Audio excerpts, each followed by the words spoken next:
Demons and Devil section of the website.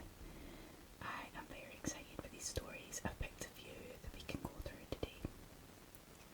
So the first one is called The Daughters of Death, and this is written by Metal Kong 1. For days and days I searched in this beauteous grove of mysteries for a moment of solace.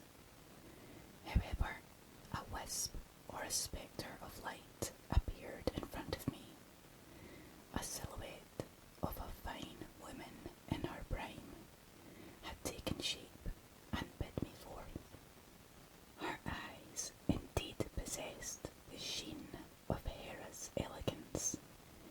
She moved towards me, gracefully leaping and forming an arc with her hands and teasing me with her charm.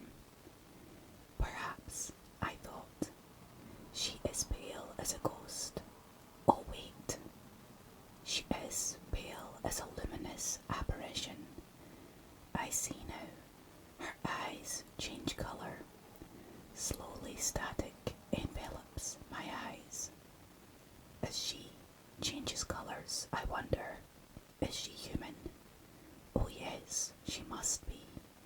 Yes, enticing. I wanted to lunge towards her and play tag, as if we were children. I see that her steps lead me towards the pond of tears, of where the light emanates from the inner sanctum. My mind is full, no, not full. I am awed by such wonders, such as her. No matter what I want to do, she appears. Yes, no, yes. Her eyes glimmer once more. Her pale skin and arousing expression stunned me. The mere thought of her silk-like hair caused my hands to caress imaginatively. Dazzled, I could not describe what happened next. Through this pond, I see the reflections of others, and shadows pass by. I realized that the memory of the saints still echoed. Then, I felt a despicable jolt, but decided to shrug it off. Gasp. I staggered back and realized that there was something lurking behind the shadows. My eyes blurred, losing focus of her majestic majesty. Wisps, black wisps, faintly surrounded me. Ah, I could have sworn I saw another silhouette of another enticing woman. She spoke a vernacular as unknown to me. Enchanting and exotic, the body of such a seductress, my soul had a tremor. As grey as the wizards of yore, yet as young as an ample-breasted woman. What? No. I snapped back to reality and instantly looked for that first woman. Soon, I realized that she was ahead, for I saw that she had left a trail of white, ghastly lilies. Nonetheless, I traversed this path, and then I encountered a shadow of darkness. Blinded, I could not move on for what seemed to be an eon. There she was again, agitated with my slow gait, and I hastened towards her. Then something crept towards me again. Panting and sweating, I felt nervous. A chill went down my spine. I started quivering and mumbled words in an unknown tongue. There was a figure behind me and two more in the front, as well as a symbol of baphomet. I stood still as a statue, as pale as marble. The hates and memories of the saints were of the dark bishops, the wretched enemies of my past. The blood and the sigils are A squirrel had saved me from the clutter of melancholy. Mockery, I traversed further into the forest. There were the tombs of the saints and bishops. The enemies of my wretched past, they were lined up with each other, standing in a single row. The first woman I had saw arrived, her lips as soft as a rose. This enticed me to come forward, and then I heard caustic droning. It came from behind the tombs. I turned around and saw the young maid with grey hair. The droning became more robust, and the darkness shrouded my vision. The tears and sorrow of others from my wretched past came to be. The sigil once more brazened into my mind, screaming the names of the lost ones. The earth vibrated and the moon rose. The graves of the soldiers came forward. Blood spilled on the roots, crushed skulls, and the men howled, for the unspoken horrors lay within. My eyes burned. The hacking coughs, the spirits of these women lunged forward. My soul once more was lost in Satan's grasp.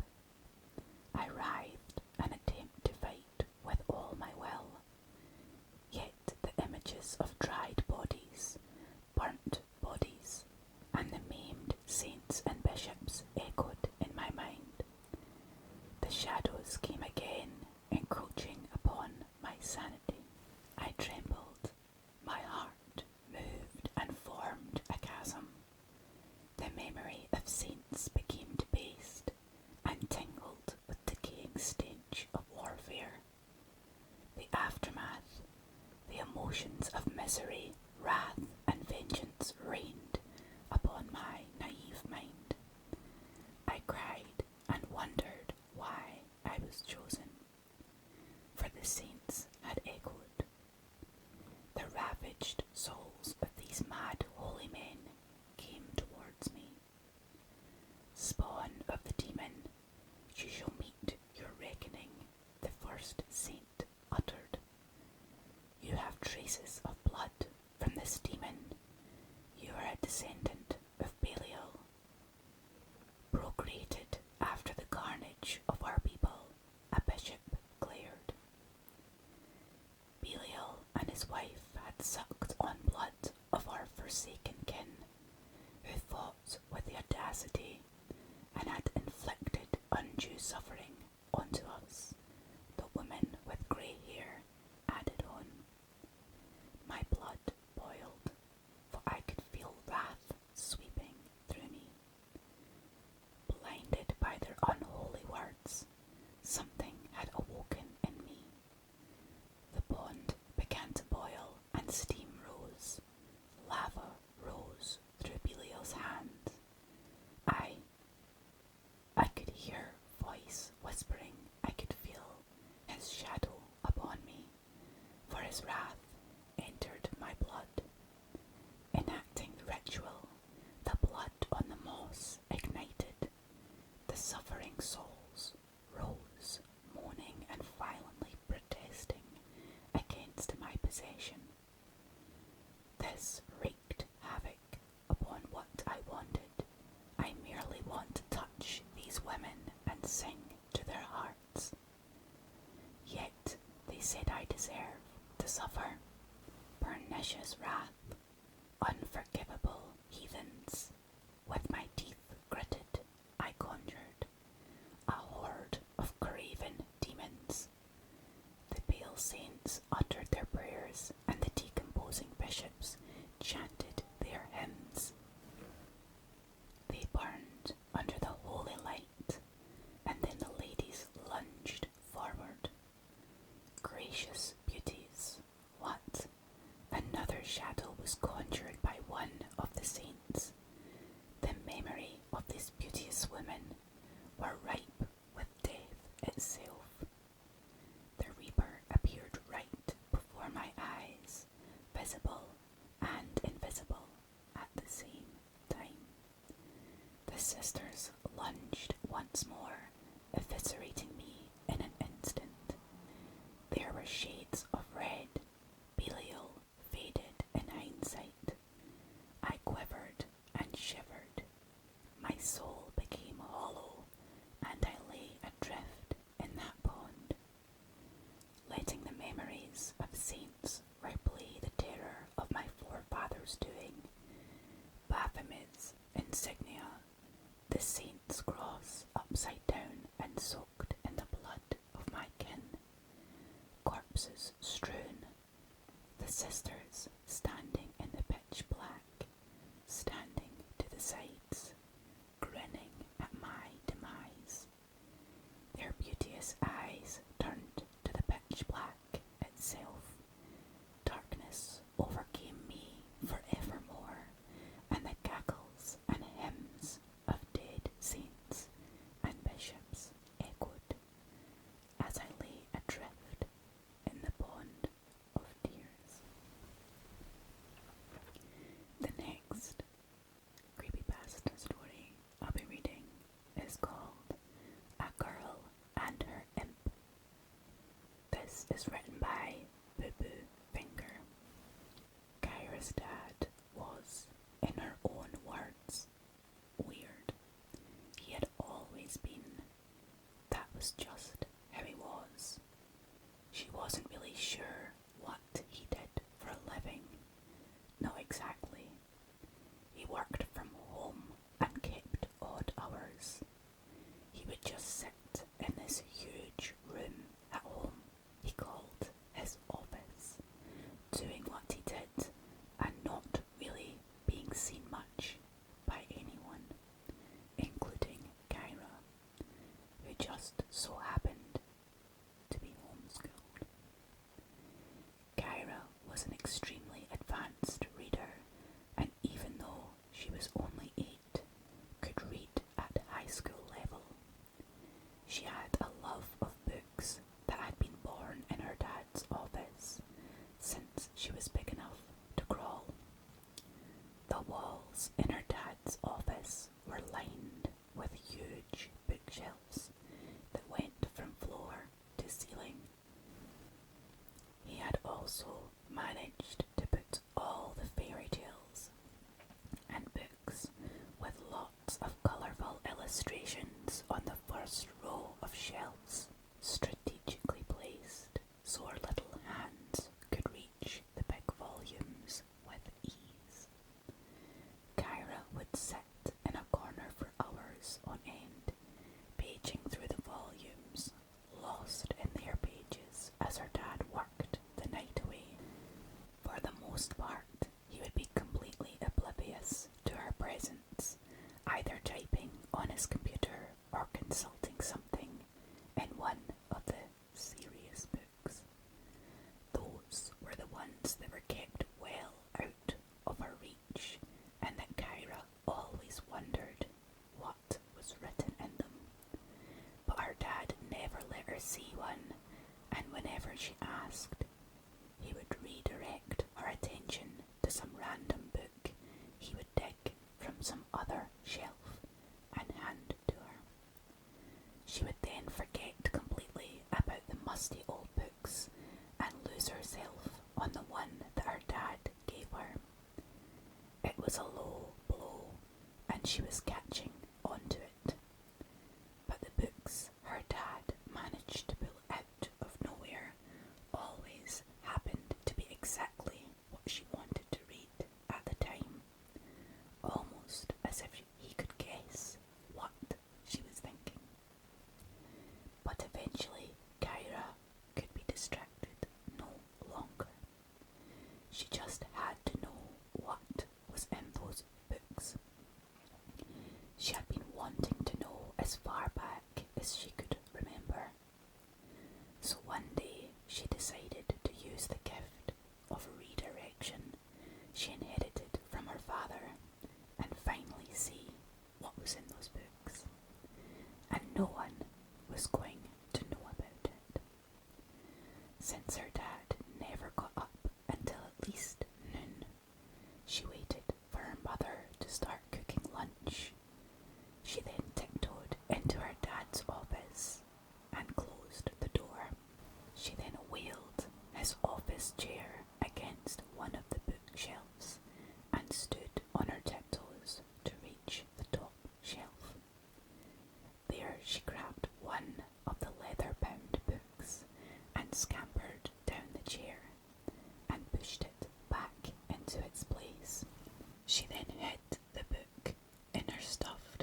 her dad was going to be up all night. It's easy to hide a book, but you can't read one in the dark. The next day, she rushed through her math and reading assignments so fast that her mum gave her some free time to play or read what she wanted until lunchtime. Her mother then went on to do a few chores around the house and left her alone. After all, how much trouble could a kid get in by herself in her room, even if that kid was Kyra? Kyra did not know what to make of that strange book. It was old, very, very old. From the time when they spelled things weird. Old with an E, she giggled. It had all these weird drawings too, and it strangely read more like a recipe book than a storybook or a facts book. Some of the illustrations were downright scary. But even so, she decided to try one of those recipes just to see what would happen. She kind of suspected that this was a spell book, like the ones in the fairy tales she liked to read. To her, the thought of doing a spell was too exciting to pass up. She picked the spell using two criteria: that it wasn't for anything too scary, and that she could manage to get all of the ingredients. Finally, she found one that involved a mirror, some candles, and a few things she was sure she could smuggle out of the kitchen when her mum wasn't looking. Getting the stuff was easy. Finding the right time window when her dad was sleeping and her mum was engaged in something, that would take a while. Eventually, the chance came up and Kyra took it. She placed the mirror and the candles in the right position and used some sidewalk chalk to draw the strange symbol on the back of her playmat. After checking that Mom was still in the laundry room, she ran back and closed her door. She didn't want them to see her lighting candles in her room. They would classify that as playing with fire and give her a sound spanking if she got caught. She lit the candles and then tried as best as she could to pronounce the words that were part of the spell. There was a puff of stinky smoke that seemed to come from the mirror, and when it cleared, she saw that there was a little man, not much taller than a Barbie doll or a teddy bear, in front of the mirror. "Kyra, what's that smell?" she heard her mom shout from across the hallway.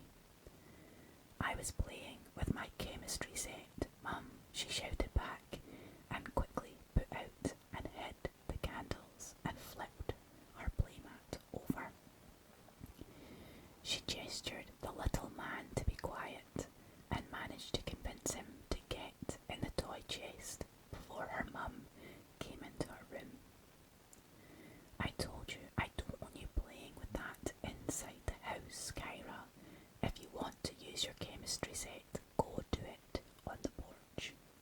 Now the whole house stinks to high heaven." "Yes, Mum," she said, looking down. "Sorry, Mum." Her mum then went on a little more about how now she was going to have to open all the windows to air the house out, and moved on to busy herself doing just that. Mum was a busybody and really had a hard time standing still for over 5 minutes.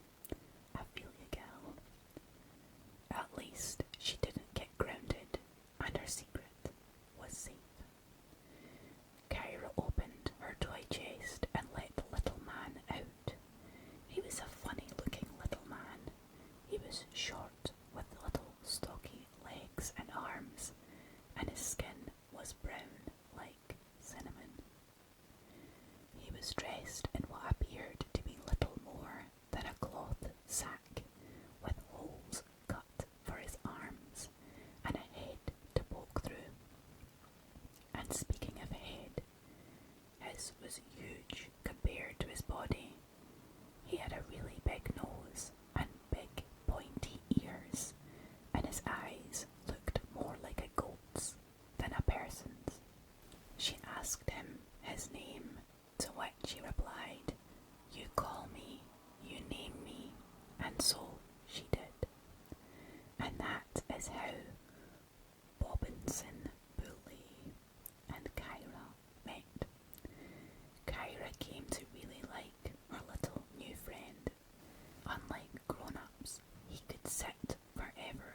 dislikes. She went into detail about her favourite movies, cartoons, and books. She complained about her mother being too strict, her father being too distant, and math being too hard. She told him about how she found this little boy she saw in the park cute, about another little boy who was mean, and a third one who was goofy. She told him about how she wanted a cat, and how the neighbour's dog scared her when he came up behind her and started barking. She said she wished someone would fix him so he wouldn't bark. And everything seemed to be going fine for a while. Bobinson Bully would spend the day with her and go off running around the neighbourhood whilst she slept. That was fine by her, since she found the thought of him being around when she slept a little bit creepy. At first, she was really worried that her parents would see her new friend, so she always made him sit surrounded by plush toys to disguise him. That was until one fine day, Bobinson Bully told her he could make himself invisible to all but her. He also told her that he was getting strong again, and now he could do all kinds of things for her as well. So Bobinson Bully started at first doing a few of her chores, and quickly graduated to stealing cookies from the cookie jar to sneak back to Kyra. It seemed like a dream until the weird stuff started happening. At first, it was just little things, like the broccoli burning even though her mum was a great cook, or the blueberry bush bursting with juicy blueberries in March. Finally, a little kitten appeared out of nowhere, and her mum suggested that they adopt it, even though she was severely allergic to cats. That was really weird. After that, things started getting a little scary. It all started with the lawn guy who came around every Thursday. Kyra always got very annoyed with all the noise his grass mower and blower did. So one fine day, his equipment simply would no longer work. The strange part is that it worked on the neighbour's lawn, but would go dead when he got to their lawn. He came 3 days in a row, always apologising and saying he got the equipment looked at, but that no one could find anything wrong with it. But once again, his equipment refused to work. Next, it was Mr. Allen, the exterminator man. Kyra mentioned to Bobinson Bully that she kind of felt sorry for the animals and bugs that he killed every day. Jokingly, she mentioned that it would be funny if he someday got chased by hundreds of cockroaches and other bugs. She thought that that would be funny until one day he went down to her basement and came out running. His face was white as a ghost, and he was running his hands frantically over his shirt as if trying to brush off something. But there was nothing on his clothes. In a panic, he ran to his van and sped off. As much as she tried not to, Kyra could not help giggling, even though she felt sorry for him. It was like watching someone slip on a banana peel. You know it's wrong to laugh, but you laugh anyway. Bobinson Bully also took care of the mean kid in the playground that Kyra always complained about. One day, whilst Kyra was climbing up to the slide in the playset, the kid pushed her off. Bobinson Bully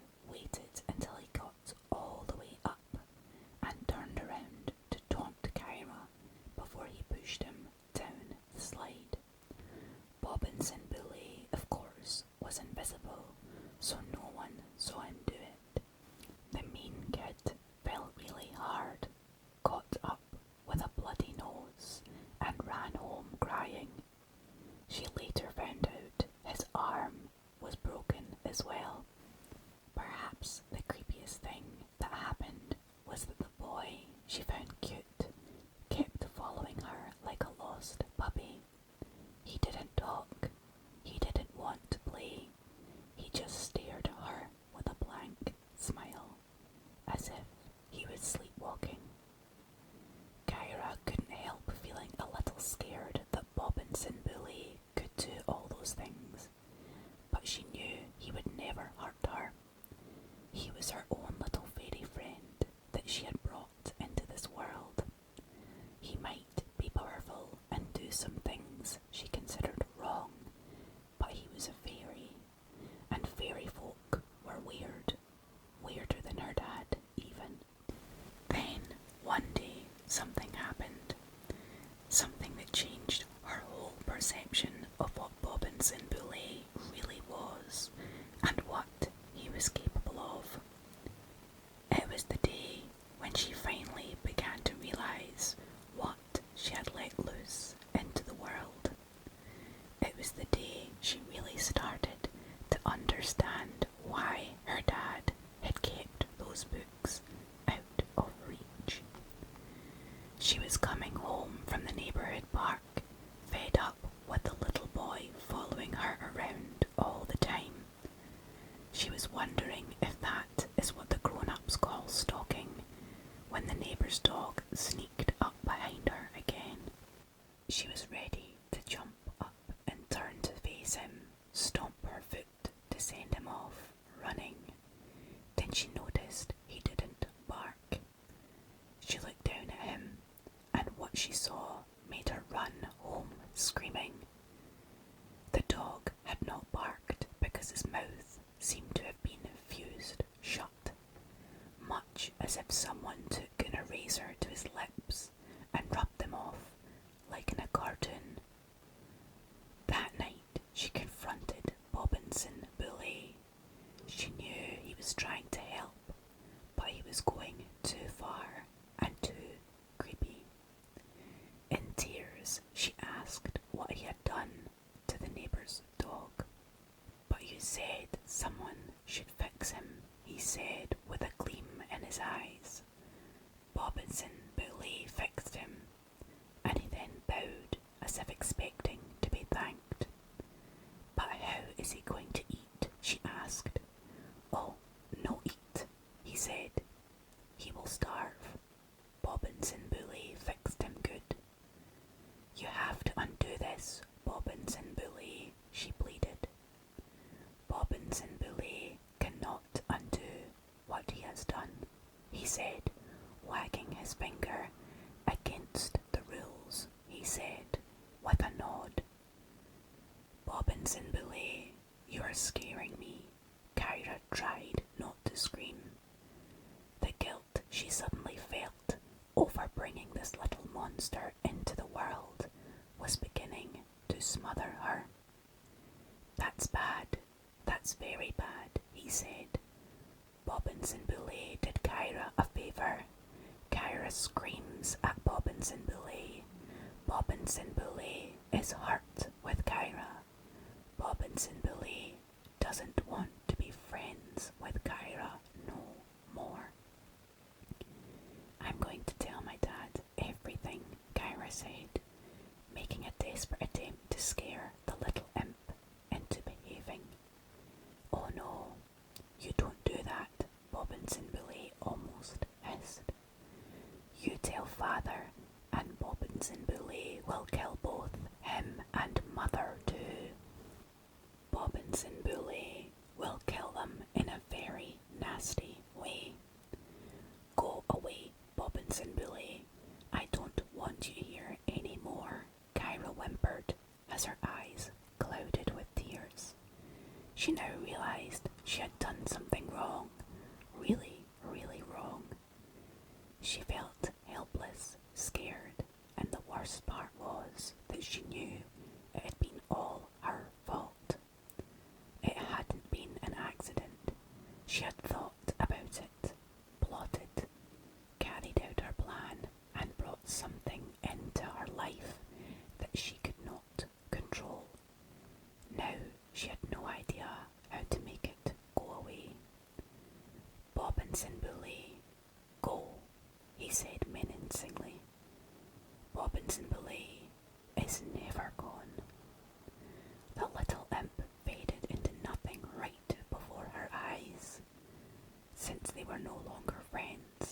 was now invisible to her, just like he was invisible to everybody else. But she knew he was still there. She then saw her mattress bouncing as if someone had jumped on it, and the window above the bed slide open. From the window, she heard Bobbinson Boulet's voice singing, "Bobbinson Boulet coming for Kyra, but Bobbinson Boulet going to have some fun first." She then heard a thump on the grass outside her window, and with a high-pitched laugh, the little imp ran away, and so the reign of terror began. Things started to go missing. Things started breaking, and Kyra was getting blamed for it all. Kyra, like most gifted children, was always a little challenging and rebellious, so her blame was always assumed. Kyra protested and told them she didn't do it, but when asked how it happened, she kept silent, fearing Bobbinson Boulet's threat. Her silence sealed the guilty verdict in the eyes of her parents. She looked in the book that started all this trouble to see if there was any way she could keep him away, or better yet, send him back from where he came. In one of the pages, she found out that a little sprinkling of salt under her bed could keep him at bay.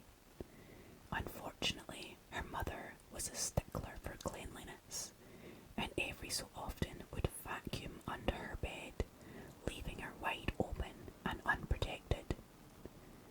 Things reached a breaking point when she looked out the living room window and saw her cat dead, cut open and left on her porch.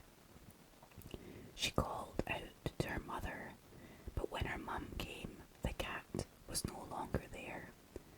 Instead, Kyra saw Bobbinson Boulet with an evil smile, wagging his finger at her. He then put the finger against his lips, signalling Kyra to keep quiet. Kyra never felt so scared. She screamed, and her mum came. The scariest part was that even though her mum was looking straight at Bobbinson Boulet, she could not see the little imp dancing in front of her. And Bobbinson Boulet knew that only too well, and taunted Kyra before fading into invisibility again. That night, Kyra woke up from a terrible nightmare to find Bobbinson Boulet sitting cross-legged on top of her chest. Bobbinson Boulet, very angry at Kyra, he said with a snarl. Kyra calls Bobbinson Boulet. Bobbinson Boulet comes. Then Kyra likes Bobbinson Boulet no more. He looked at Kyra straight in the eyes. There was a burning hatred in them, hatred that went way beyond what humans can feel.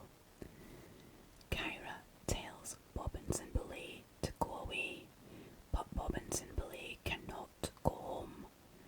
Bobbinson Boulet trapped because of Kyra. His weight was crushing her. She could barely breathe. She wanted to jump, to scream, but she could not move her limbs, and she could barely breathe, let alone scream.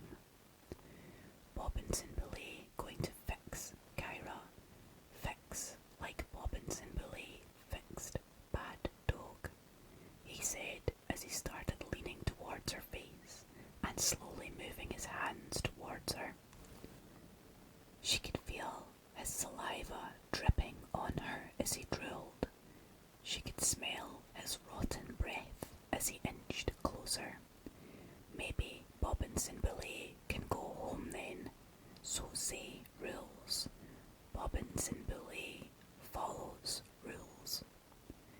Kyra noticed for the very first time how sharp his teeth were and how cruel his goat-like eyes could be. She was terrified.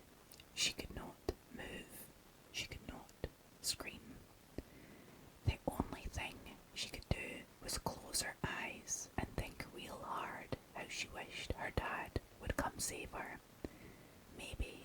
she tried real hard, he could hear her thoughts, just like he always seemed to know what book she wanted. Kyra cannot scream.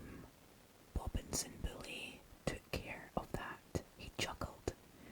Now it's time for Kyra to die. He raised his hands, and she could see his nails slowly getting bigger and sharper. His hands twisted and shaping themselves into talons. He raised one hand and was about to slash her throat when the door to her room opened up. What's going on in here? She heard a voice say. It was her father. He looked into the bedroom and saw the imp sitting on his child's chest, smothering the life out of her. With unexpected clarity of mind, he leaped towards the bed, grabbed Bobbins and Boulet by his neck, and threw him hard against the wall. Dizzily, Bobbins and Boulet got up and sprang up at Kyra's dad, but he ducked just in time, and the little imp flew past him and hit the wall on the opposite side of the room. Bobbins and Boulet stood up slowly, clearly stunned by the rough treatment. Kyra could not move, but she saw her dad take out a twisted stick from his jacket pocket, pointing it at Bobbins and Boulet. He chanted something in a language she could not understand, and the room suddenly got very cold. Bobbins and Boulet's eyes opened wide. He clutched his throat and tried to scream. He looked at Kyra, his eyes white hot with hatred, and then tried once more to leap at her dad. He jumped, claws extended, and mouth open, screaming with rage. But before he could reach her dad, there was a blinding flash of light, and when Kyra's vision returned, she saw that Bobbinson Boulet was gone. Her dad put the wand away, crossed his arms, and tilted his head towards her. Is there something you wanted to tell me, Pumpkin? He asked. Strangely, there was no anger in his voice. Unlike other grown-ups, he seemed completely unfazed at seeing the fairy. Then again, her dad was weird. You know how you always tell me that books are my friend, Daddy, she said, noticing her voice was back. And they are, Pumpkin, he said, sitting on the bed beside her. And I always tell you that all my books will one day be yours, don't I? Yes, Daddy, she said, hugging him hard and letting her tears flow. It's just I really wanted to see what was in those books, she whimpered. It's okay, Pumpkin, he said, hugging her reassuringly. Daddy's not mad. There's something I'm afraid you got from my side of the family, he said, almost apologetically. He then looked her straight in the eyes and smiled and made a goofy face. That's what he always did when she was scared, and it always worked. I'm just glad Mum is a heavy sleeper. Explaining all this to her would have been challenging. I won't do it again, Daddy, Kyra volunteered before her dad made her promise. Oh, but you will, Pumpkin, he said with a mischievous smile. But let's wait until you're a little bit older, and then I'll be glad to show you. You promise? Kyra's eyes lit up with excitement. Pinky promise, he said, but you have to promise me something very important first. I promise I'll never take those books behind your back again, she insisted. It's not that, Pumpkin. I know you won't, he said. What I want you to promise is that whatever you do not tell Mum. They both laughed really hard, and then he lay with her until she fell asleep. The third and final story I'll do today is a smaller one. It's called A Haunting in Delhi.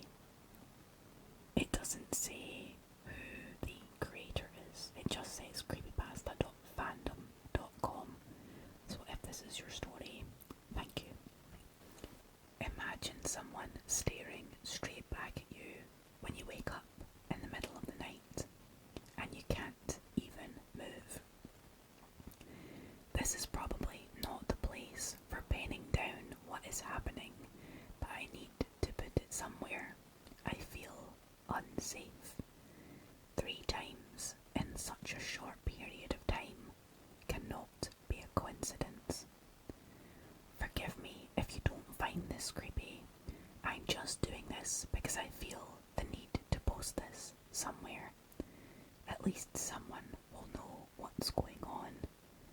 It is something concrete. The first time. I live with my mother and two elder sisters. That day, both my sisters were visiting my cousins. Mum was asleep in her room. It was like any other night, and I hit the bed at 2 a.m. I am a late sleeper. I had a nightmare where I was being chased by an unknown entity, and I was really scared. But soon enough I realised that it was just a dream I was watching and willed myself to wake up. Little did I know that the real nightmare had just begun. I was sleeping with my belly downwards and my head resting on the pillow, turned to the left. To my horror, I was unable to move even an inch. I tried so hard just to move my fingers or my feet or my head, but I could not move anything. I kept trying for the longest period of time and felt so helpless that tears started flowing out of my eyes. And then I saw it in the corner of my room. Seated on a chair was a man. I had never seen that man before, and I could not see his face. I could just see him staring at me.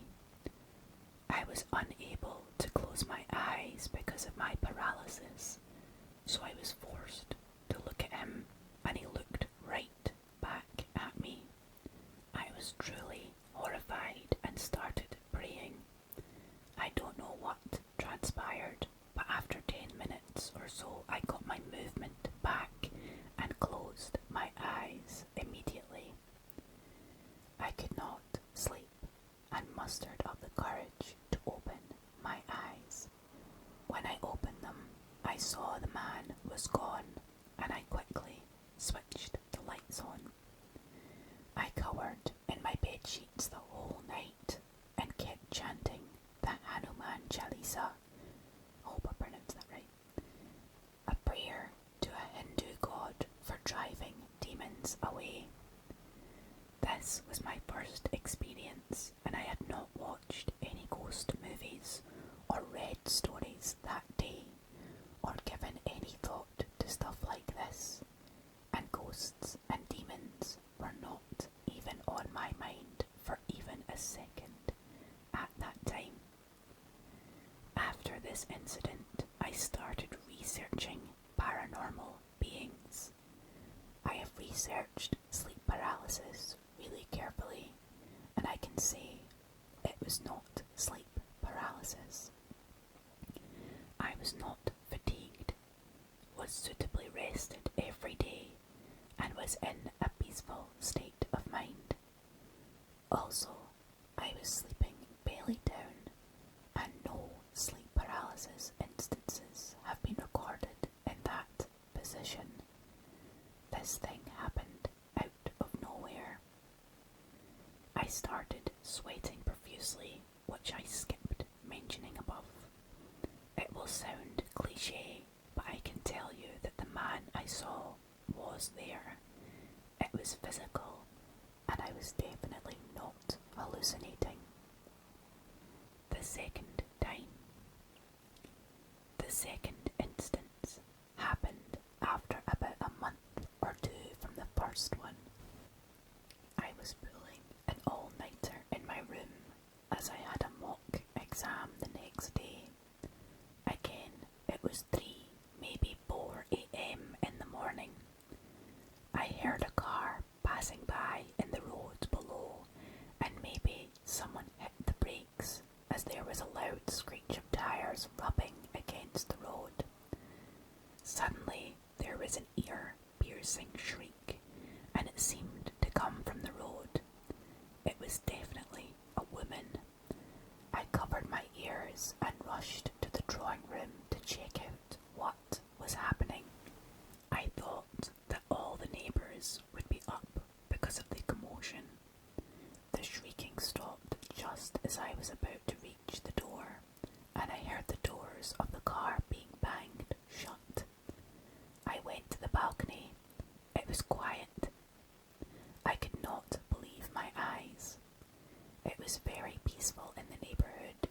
a single person could be seen.